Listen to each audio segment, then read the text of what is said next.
and a half ago, I'm hoping they can, as much as I love long matches in GSL, today's the one day ever I'm hoping GSL matches are short and, brutal and cheesy. Bring out those 12 pools in the TvZ, Scott. You go. Alright. Let's kick this off in our first series of the day. Again, these are 2-game series, so everyone plays 2 games against everyone else in the group. And we are starting to the top left-hand side with our red Zerg player from Blazer, Bly. Up against the blue Terran in the bottom right-hand side, Cure, as I'm very excited to see who makes it through these groups. These groups today are getting very interesting indeed. I mean, Bly, Cure, Zest, Trust, and Impact. I think your 3 favorites there are definitely Zest, Cure, Impact. Trust, more of an up-and-coming player in Korea in terms of what he's achieved. He made it into GSL, I believe, but obviously didn't make it out of his group. So, yeah, Trust definitely one to watch out for. And then Bly is obviously... it's just funny because, Bly is never the player that people immediately at the start of the tournament yeah, Bly, he's going to win it. But he's always the player who comes into the group stage, wins some maps with some weird builds, and then is like, cool, thanks, thanks for playing, guys, and I'll see you guys in the playoffs, because he somehow manages to advance, knocking one of the Koreans out. We've seen that many times from Bly, so expecting maybe more of the same when it comes to that, as we get this ready to go. Breakout here comes from the Challenge 2 section of the map contest, and that means we've got these inhibitor zones to start the day. Honestly, I'm surprised at how often these inhibitor zones are showing up. I really thought they'd be a little less popular. I really thought they'd be a bit more like... I just thought the maps would be difficult to get players to play on, because they'd be like, oh my god, what are these red things? I'm not playing on this when it comes to the vetoes. So the fact that we do have these inhibitor zones, I mean, on this map is probably the least influential, because it is the attack path through the middle, but this attack path through the middle is so choked up anyways, that realistically, do you want to attack up and down this ramp? Not really, right? And that's... It kind of is weird. I guess it does kind of change a little bit about how the middle of the map plays out once these rocks are taken down. I just really feel it's like one of those things where it's like... While I like the inhibitor zones overall still, I think, and I still think they can be useful, I'm not sure how I like how they're used on this map, because I already feel attacking up here is disadvantageous enough. To the point where, what is the difference between having this map with inhibitor zones versus this map with this area just walled off so you can't actually walk up it anyways? Well, then you kind of have the issue of the middle of the map never gets used at all. But is the middle of the map going to get used at all when you can't really push up that area in the first place? It's a very interesting little something, and I guess that's why we're here to test the maps out, see what comes of the games. It's very hard to see what happens on some of these maps, or to imagine how some of these maps are going to play out until you put the players on them and you get them playing. Just going to be seeing the Reaper just going to chase down a couple of different drones here, so Cure just applying a little bit of early game pressure. We're playing here on the NA Central server, of course. Bly's matches will all be on the NA Central server. So far, though, we haven't had a single non-Korean player advancing to the round of 12/round of 8. So if Bly doesn't advance today, we're a purely Korean server for the rest of the tournament, it would seem. Because the next group, Group D, is only Korean players. That takes place on Friday as well, remember. So make sure you check that out. As we see the Rotoran dropping down here from Bly in the natural expansion. Zerglings of Bly running across over to the right-hand side as we see the Queens pressing around as well. Creep going to spread on over through the top side of the map also.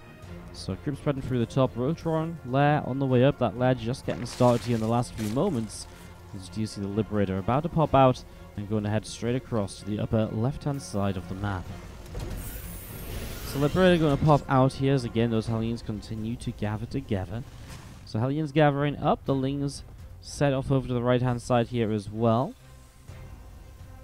And just waiting to see what's up as we see the command center dropping down. Another supply depot will come into play as well. Again, all of this set up to go as the Hellions from Cure going to start heading across to the upper side of the map. So Hellions towards the top side of the map here.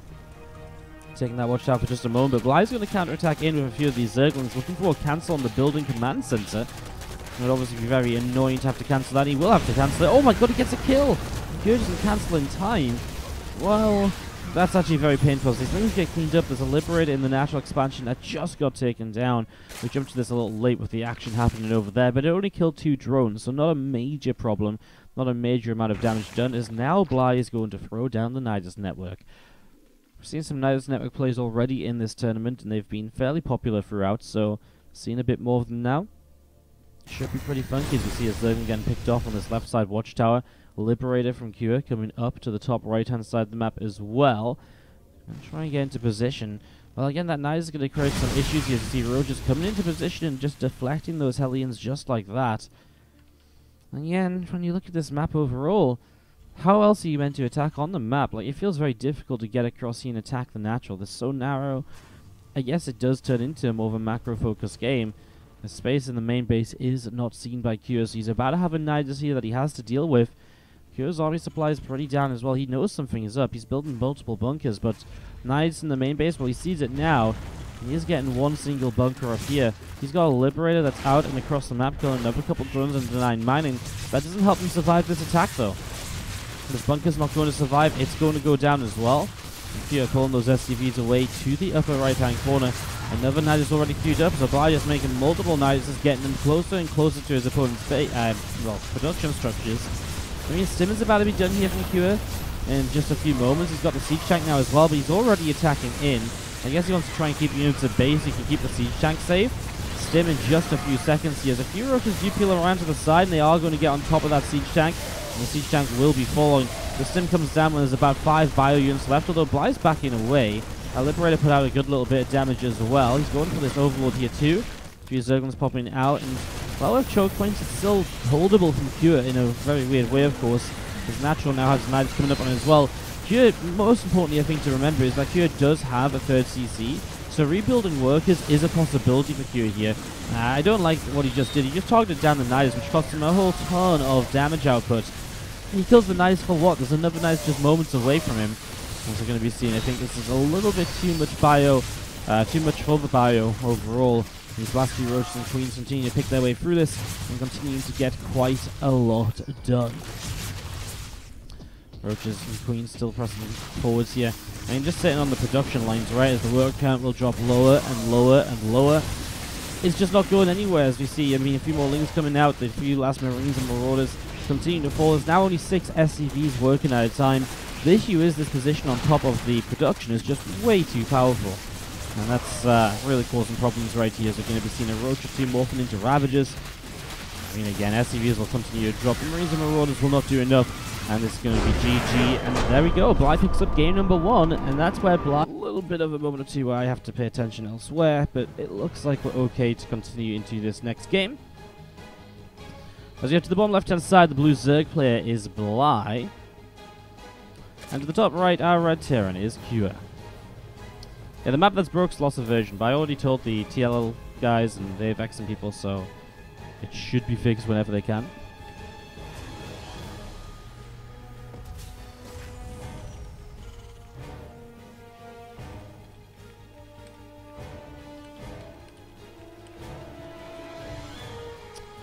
Alright, so let's jump into this Operation Lockdown as Bly is going to throw down the proxy hatchery. So proxy hatch coming down on the top side of the map here. As you do see Bly coming through the center. Just with this Overlord looking to see what's going on. So hatchery coming in towards the upper side and getting that set to go. And yeah, I mean obviously just a little bit of an aggressive play from our Zerg here. On the map that people say reminds them of Terraform. I'm not gonna lie, it's one of those maps that I really see it as a map that's, I don't know, like Terraform I just don't really, I guess I don't remember that well. I probably deleted all of the thoughts of it in my mind because it's like, oh wait, do you remember all those wonderful 3-hour mech games you casted on that with Swarmhorse Wardy? And I'm like, no, I really don't. That's the last thing in the world I want to remember. Terraform was a great map, but the the split map scenarios on that map became a little bit ridiculous. And it was obviously not in a great era of the game as well. So it was a bit funky. It was a bit funky. So do you see Reaper coming over to the side here and is going to find the proxy hatch. So Cure's going to know what's up. Bly up 1-0 in this series. And excited to see if he can maybe pull off a bit of an upset already. Again, thank you so much, Papa Mitch, for the 44-month resub. Sorry, I was a little bit distracted, of course, already. And Just not quite saying thank you properly. Thank you so much for always being there with the resubs. Big resubs as well. Thank you so much. Do appreciate it. Yeah, you know, I would have loved to see Terraform as well, like on a a little bit earlier in the day, like a little bit later in the day, I guess. Kind of. I just feel like all the maps we had in that era were ruined for me because of the fact that the meta of the game was just so, to me, uninteresting. When Swarm Host was such a big thing. So this is why I wouldn't be. I mean, that's the thing. I wouldn't be against certain maps coming back, but then there's also new things in the game that those maps didn't take into consideration. So they'd have to be edited somewhat as well. Like even when we brought Cactus Valley into play, I think we had to edit the third base to pull it away from being just unbeatable. Liberators were just like so good in the positions they could get into. It was crazy. So, anyways, we are going to be seeing the Roach and Ravagers picking their way through the orbital command. You're just going to see that Cyclone locking on is going to be able to push the Overlord away on the natural. A couple more Marines popping out and a second Cyclone coming through. We talked a lot about what this kind of response is and Cyclones and how they're so good yesterday. Because the Cyclones, again, they can just have that mobility. They don't get shut down by Ravager Biles as easily. They can chase down units as well to continue putting out damage. In general, you just have a much more mobile and kind of fluid defense with the Cyclones in this situation than you would do with the siege tanks. The Cyclone locks on, gets a couple shots off on the Ravager. I mean, already there's no Overlord nearby, right? There's no, he got killed by the Cyclones and Marines as well. So losing this nearby Overlord means he doesn't have high ground vision, and without high ground vision, those Ravagers don't want to push up the ramp and take damage from the bunker. They want to sit down here and kill this supply depot. But that's being delayed massively by Kyo's play here by killing that Overlord, and that is actually very, very important to take note of. So this is not going so well for Bly here at the moment. There's the Reaper coming down to the bottom left-hand side. Again, just the Cyclones locking on for a moment. And I like this. After you've got a couple of Cyclones, now you get the Siege Tank. Because now the tank can hold up this ramp as you get more towards the point where it's likely these Ravagers are just going to go completely committed and bust through. But the thing is, if you bile the Siege Tanks now, I mean, the Cyclones are still going to survive. They're not going to be pushed out of position. It's just a much safer point because there's so much damage output there that to get far enough for us to, bile down the tank, you're going to lose way too much in the process, as we're going to be seeing that Overlord locked onto, pushed back again. It's pushed back far enough that it doesn't have high ground vision, and that's the major goal here. Now, Banshees are coming out.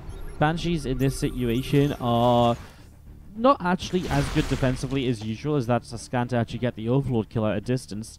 Just because there is Queens here and you can bring the Spore Crawler over as well, Bly is actually mining from this base that he's taken as a proxy. So he's actually droning up and mining that base as we see this Orbital lifting up and wants to go down to the low ground.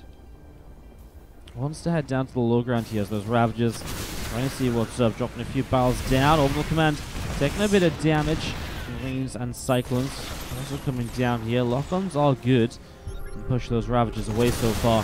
A little bit of damage being dealt. Cryptium is going down. That Orbital's getting very low. He actually needs to go and repair that and also not let it go near any more Ravager Biles. Banshee over here got super low on HP. The Swarm, the Queen, picking away at that. And now it's just going to sit on that low ground hatchery. SCVs will pull down en masse. Just needs another scan to actually clean up the creep. But that's hard when one of your orbitals is up in the sky. You guys want to see the Space Shark? Oh, there it is. Space Shark. Doesn't move unless there's things in range of it, but we'll keep up with the Space Shark again. Now that I know there's a Space Shark, we can play a Space Shark Watch Out here on Operation Lockdown. Just gonna see Lings and Ravagers from Bly setting up, and again a little bit. Just gonna be seeing the creep continue being pushed back now at the moment. You're going to see this Banshee moving forwards, and just going to have actually a second Banshee showing up, and that's a dead Queen. Oh, that's quite nice. Good little shutdown there. And I mean, with this many tanks, you're just so layered in your defense, and Bly is starting to build up units as though he wants to attack in. Streaming with the Zerglings, follow up with the Ravagers. I mean, 6 Ravagers, though. He's going to be able to bow down 2 tanks right away. He's still going to have 2 tanks attacking him, and he's got all of these Marines to deal with as well. Spore's actually going to deal with a little bit of the initial damage, though. But it's just not going to be enough. The Corrosive Biles do get rid of actually the tank and the Banshee. Banshee is a little bit of a surprise to get caught in that. Definitely not quite expected. You can see the Spores continue to pull back away then, and Bly realizing this attack didn't go so well for him. He'll go back to droning. He's building +1 Carapace. Gallery Constitution, that roach speed. I mean, Kira has 2 bases up, building a 3rd CC. Hasn't gotten into any extra production just yet, but you'd imagine that's probably one of the next things on his agenda in terms of, right, you know, now I'm going to get in towards the, you know, the extra my own upgrades, get into my production. Is he going to play Bio or Mech, for example? That's a good question as well. It's kind of weird. He's got so many Marines, it feels like Bio would already be a good choice, but, you know, Mech's pretty good too, but I look at this map and I think, does Mech really work on this map? It feels like the 3rd base is maybe just a bit too far away, and whichever way you go for 3rd base, it kind of leaves the other pathway towards the natural on the other side very open.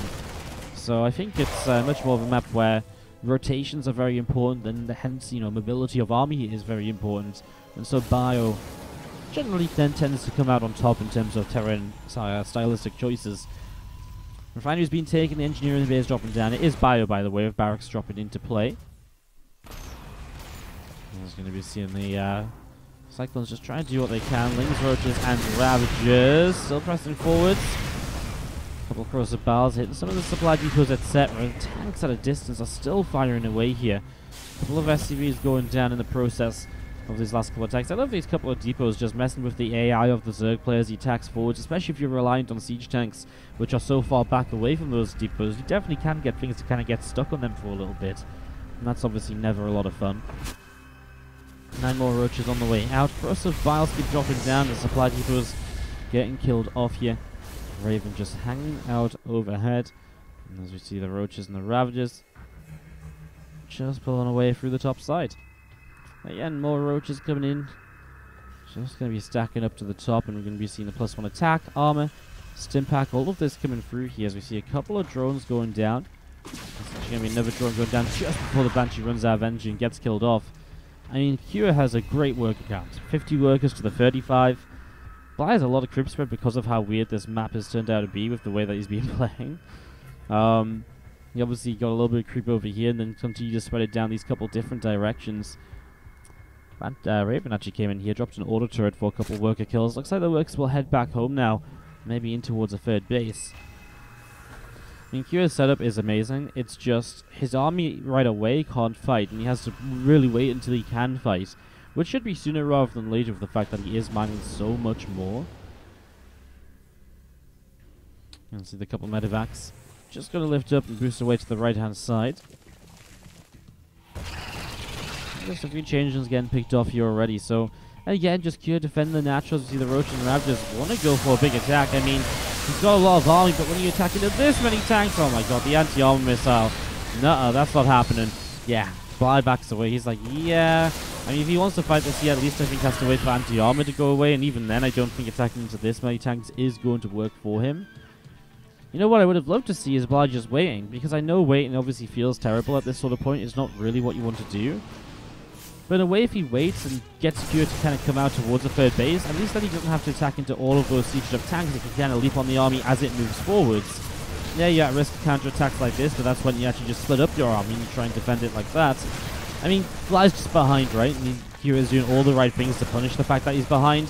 No defense at home to deal with this drop, and that's already 17 workers, multiple queens, and it's still counting. I mean, the Spore Crawler goes down, these drones try and split up to find a way out. It's over 20 workers killed now, and it's going to go to 26 before Roaches and Ravagers finally make it back home. Quite a large map, this one, when you see how long it takes this Roach Ravager to return home from the other side. A little bit more creep pushing forwards, but I will expand down to the bottom here. I gotta say, in terms of taking the base as the Zerg, it feels like there's a couple positions that a Terran could push into rather easily. I feel like pushing it along here, you know, you get your tanks here.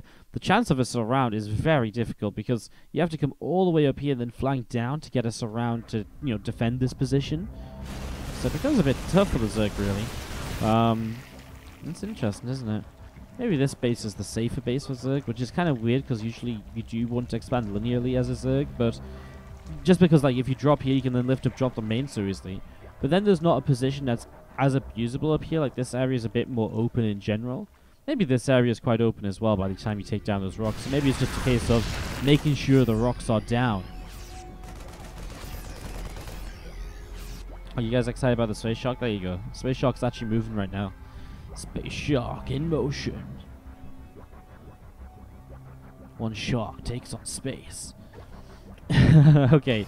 I mean, Kira's in a great spot, guys. There's only so much you can say about a game before it's like, it is just over. So, yeah,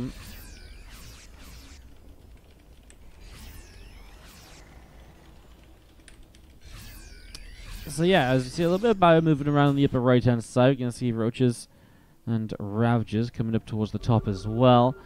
It's just a case of when does Kira feel comfortable enough to push, and when 2-2 upgrades finish, obviously that should be around that time.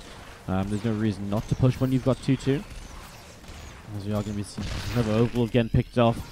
And there's just so little on the map from Bly. He has 45 to the 94 army supply. It's the perfect composition against what Bly has as well. Like, there's Marauders versus Roaches, there's tanks on this map that is very, choked up. You're generally attacking in from one direction. Tanks are going to just, especially when you've got this many tanks, and you can have, like, not just one line, but a second line. You're just going to be running just so much tank fire. I mean, the counter-attack here on the third base, I even wonder if Q even pulls back to deal with it. He just lifts up right now, and I don't blame him at all. Because he knows that there's not going to be the same army on the other side of the map. He knows he's going to get at least a base, right? Because he knows Bly's behind. So if his army's up on the top, well, he's just fine. He's got a tank on the high ground, so he knows he can defend there as well if the Roaches have kept pushing forwards. So you knew he could bring it at least down to a 2-base versus 2-base game again. Sim straight into this base on the bottom. I mean, Ling's running around. The Roaches and Ravagers still heading back home. This hatchery will fall. More drones dropping here. Extractor getting picked off as well.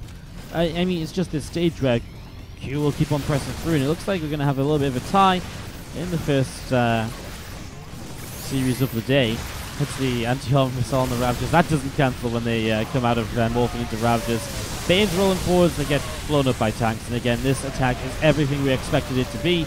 Even an auto turret thrown down by the Raven. GG can fly, and we tie up 1-1.